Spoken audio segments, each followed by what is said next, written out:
When Liam was born, I thought Adam and I would step into this new chapter together, equally exhausted but equally in love with our little boy. I had imagined late-night feedings where we'd take turns, quiet moments where Adam would hold Liam against his chest while I finally took a shower or grabbed a quick nap. But reality didn't unfold that way. From the moment we brought Liam home, Adam avoided holding him. At first, I brushed it off. Some men are nervous with newborns, right? I laughed when he claimed his hands were too big and he might squish him. I even found it endearing when he hesitated while changing Liam's diaper, holding his little legs awkwardly, like they might snap off if he wasn't careful. But as the days passed, it became clear Adam wasn't just nervous. He was avoiding Liam altogether. The first few nights, I barely noticed because I was so exhausted. But soon, I realized Adam had stopped coming to bed. At first, it was just him staying up late, saying he'd be there soon. Then he started sleeping on the couch. When I asked him about it, he blamed the baby monitor. "You need sleep more than I do," he said. "I don't want to wake you when I get up early for work." It sounded thoughtful, even considerate. But it was a lie. During the day, he found excuses to stay busy. If he was home, he was out in the garage, buried under some project.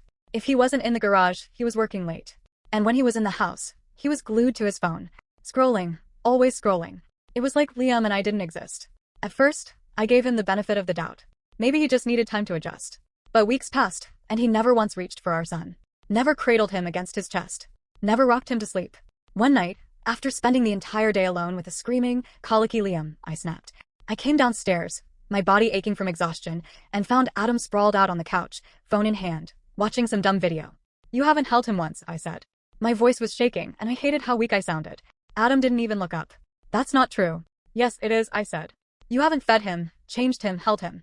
You won't even look at him for more than 5 seconds." His jaw tightened. "I don't want to hurt him." I stared at him. "Do you hear yourself? You're his father. Do you think I just knew how to do everything the second he was born? I'm figuring this out too. I need you, Adam." His eyes flickered with something. Guilt, maybe. But it disappeared quickly. He set his phone down and rubbed his face. "I'm just not good with babies." "Then try." I was nearly crying now. "Because right now you're not just bad with babies, you're being a bad father." He stood up suddenly, his chair scraping against the floor. "I'm doing my best, Julia." His voice was sharp, defensive. I let out a bitter laugh. "Your best? You're hiding in the garage. You're hiding at work.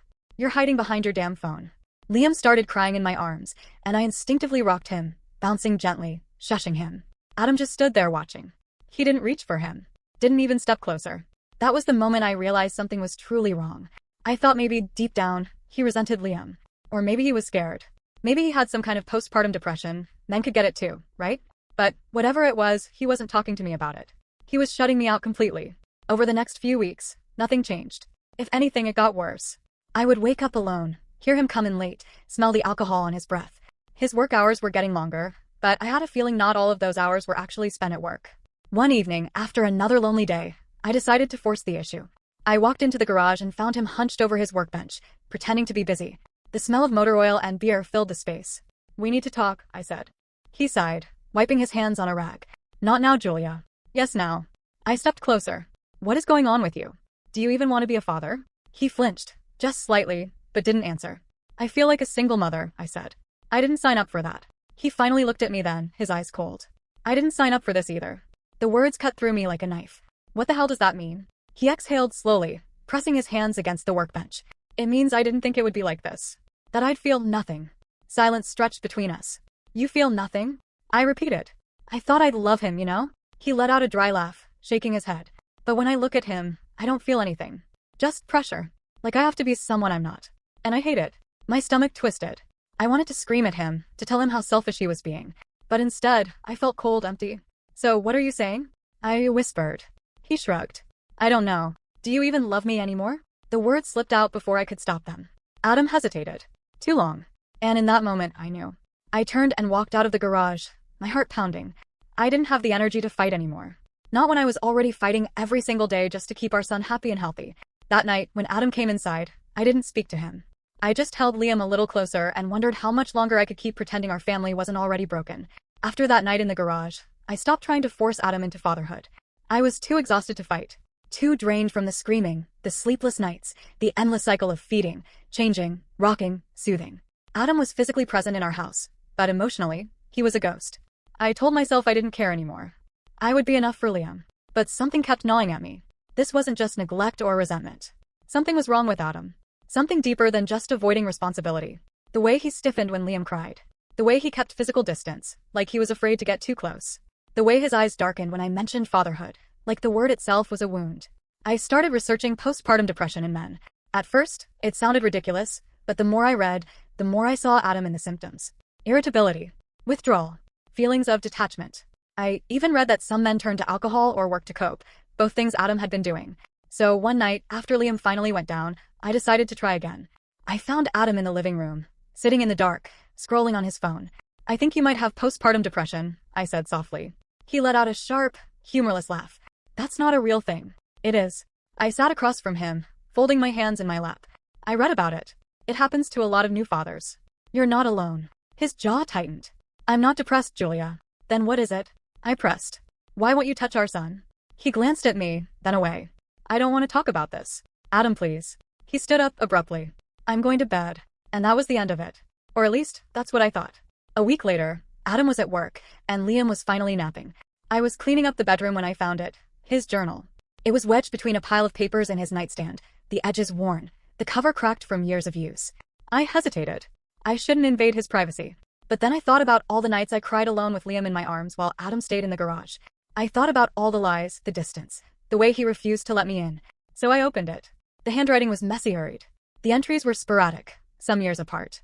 I skimmed, not knowing what I was looking for, until I saw something that made my blood run cold. "I killed him. It's my fault. Everyone says it was an accident, but I know the truth. I dropped him. I shouldn't have picked him up. I should have let Aunt Carol hold him. But I wanted to be the big cousin, and now he's dead. If I'd been stronger, if I'd held on tighter, he wouldn't have hit the floor." I keep hearing the sound over and over. His head hitting the ground. The way he stopped crying so fast. How can a person just stop being alive like that? Mom says I need to forget, but I don't want to forget. I deserve to remember. I stopped breathing. I read the entry again. And again. He dropped a baby. As a child, he dropped a baby, and that baby died. Oh my God. I turned the pages frantically, looking for more. There were scattered references throughout his teenage years. Moments where his guilt resurfaced. When he saw babies on TV. When his mother made an offhand comment about the past. When he heard a baby crying in a store. Then there was one entry written a few months before Liam was born. What if I mess up again? What if I drop him? What if I hold him too tight? What if I do everything right, but something still goes wrong? What if I just don't hold him at all? I closed the journal, my hands shaking. Everything made sense now. Adam wasn't just avoiding Liam. He was terrified of him. That night, I waited for him in the kitchen. The second he walked in, I set the journal on the table. His face drained of color. "Where did you find that?" he asked quietly. "It doesn't matter." I swallowed hard. "Adam, why didn't you tell me?" He didn't move. Didn't speak. His hands clenched into fists at his sides. "Is it true?" I whispered. "Did you drop a baby?" His throat bopped. "It was a long time ago.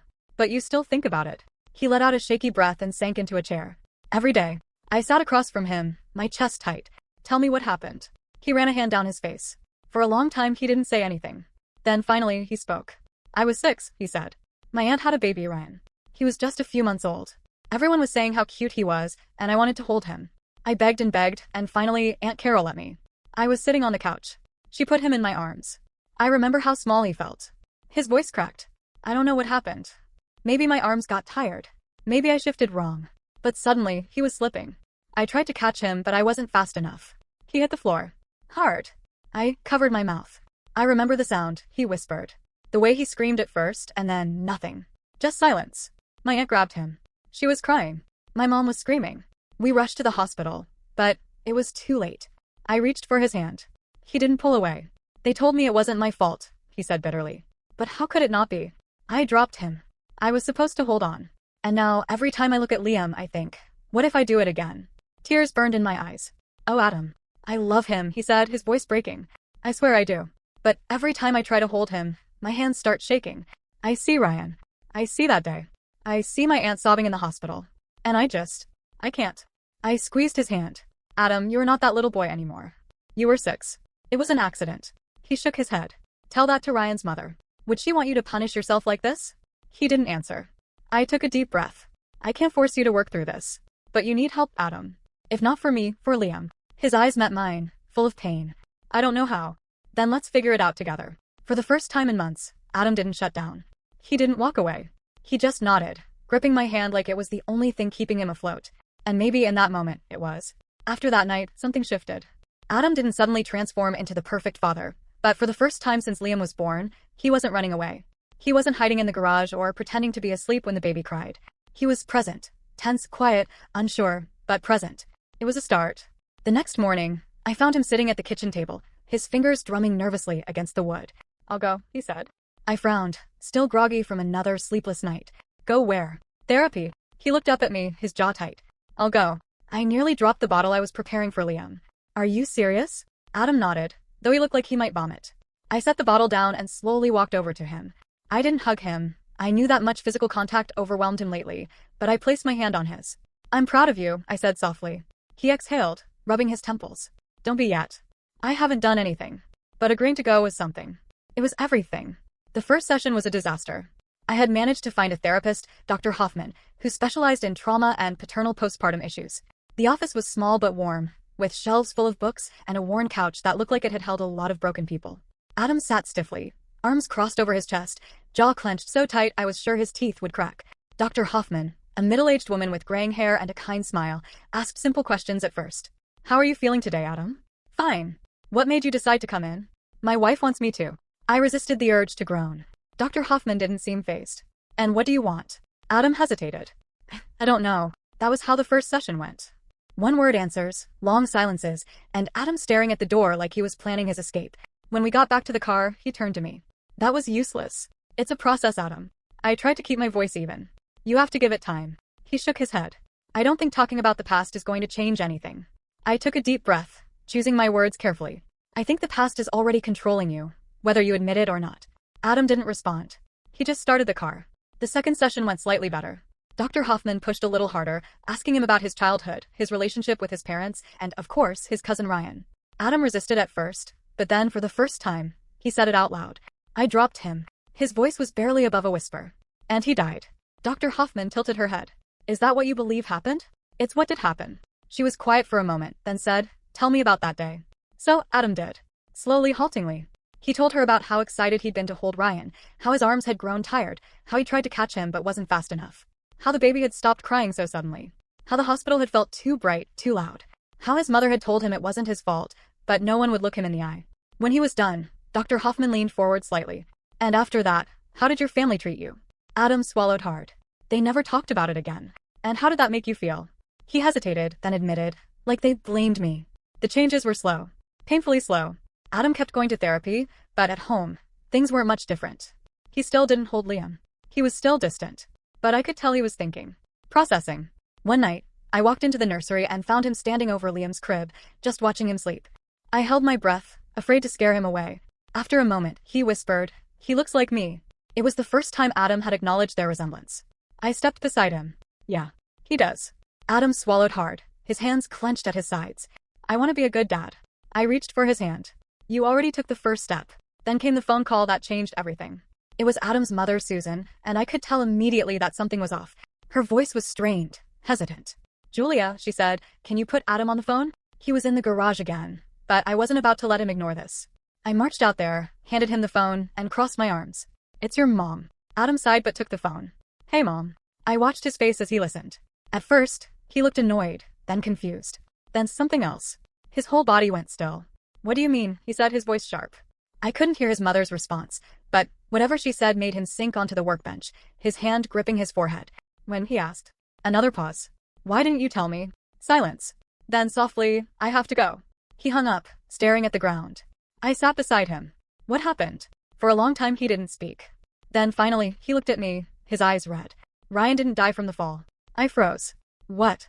Adam let out a shaky breath. "He had a congenital disease. A rare condition that affected his brain. The doctors knew about it, but no one ever told me.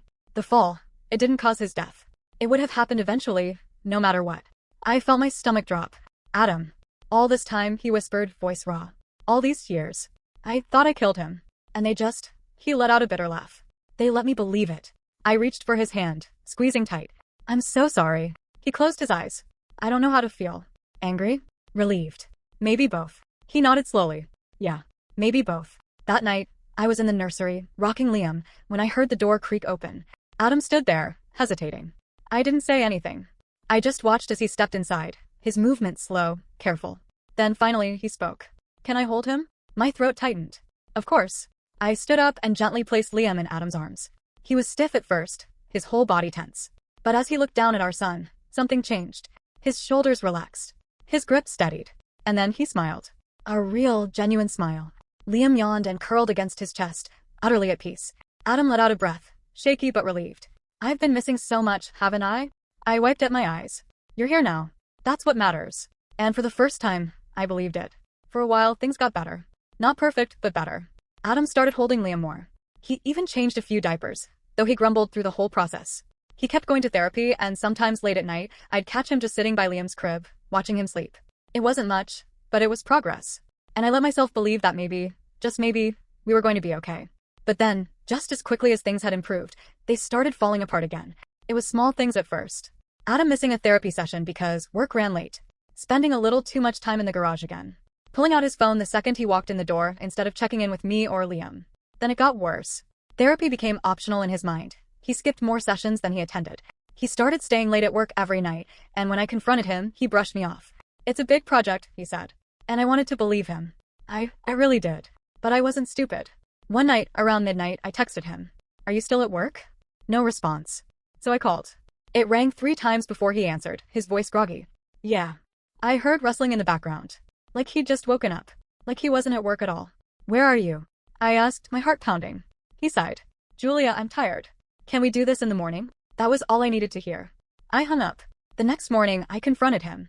Where were you last night? I told you. Work. Bullshit. I folded my arms. You were asleep when I called. At midnight. Where were you, Adam? He ran a hand through his hair, avoiding my gaze. I fell asleep in my car. I stared at him. Do you think I'm an idiot? His jaw tightened. I didn't want to come home and fight. Fight? You haven't even been home long enough for us to fight. Exactly, he muttered. I let out a bitter laugh. You were doing so well, Adam. You were trying. You were here. What happened? His eyes flickered with something. Guilt? Frustration? Before he looked away. I don't know. I swallowed hard. Are you drinking again? No. Are you seeing someone? His head snapped up. What? No. Jesus, Julia. Then what the hell is it?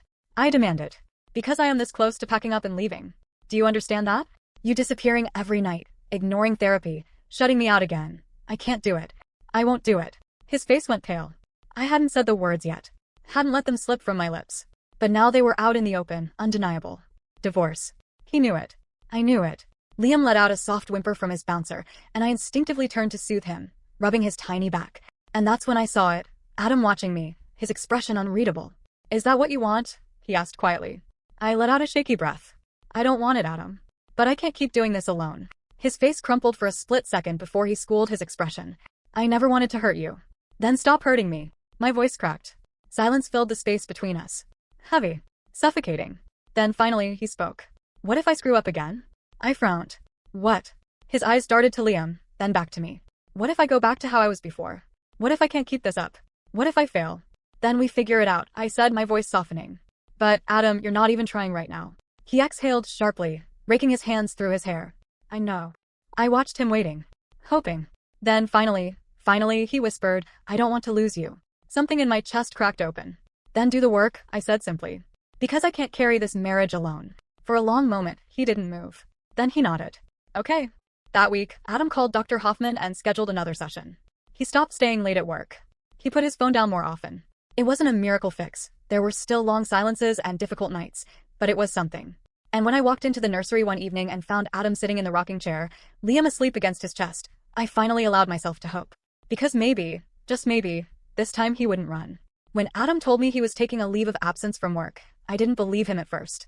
We were sitting at the kitchen table, the tension between us still thick from our last argument. Liam was babbling in his high chair, smacking his tiny hands against the tray, but even his cheerful noises couldn't shake the weight in the air. I talked to my boss today, Adam said, not meeting my eyes. I told him I need some time off. I blinked. Time off. A leave of absence. A few months, maybe more. He exhaled, running a hand through his hair. I need to be here, Julia. I know that now. I studied his face, looking for any sign that he was just saying what he thought I wanted to hear. But there was something different this time, something raw and real in his expression. You're serious? I whispered. He nodded. A lump formed in my throat. For so long, I had begged for this, prayed for this, Adam choosing us. And now that it was happening, I didn't know how to process it. Okay, I finally said. Then let's figure this out. Together. At first, having Adam home all the time was strange. He was still stiff, uncertain, like he was learning how to exist in our home in a new way. But the difference now was that he was trying. The first week, I caught him watching me closely, observing how I soothed Liam when he got fussy, how I prepared his meals, how I juggled the endless tasks of caring for a toddler. It was like Adam was studying, memorizing, trying to piece together something that should have come naturally but never did. One morning, I woke up to the sound of soft murmuring from the baby monitor. At first, I thought I was imagining it. Then I realized it was Adam's voice. I shot up in bed, my heart racing, and rushed to the nursery. When I peeked inside, I froze. Adam was sitting on the floor with Liam, carefully stacking blocks into a wobbly tower. Liam knocked them over, squealing with delight, and Adam chuckled, an actual, genuine chuckle. Something tightened in my chest. He was doing it. He was really trying. I stepped into the room, and Adam looked up a little sheepish. He woke up early, he said.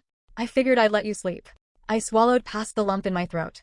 Thank you. He nodded, and then to my utter shock, he turned back to Liam and said, All right, bud.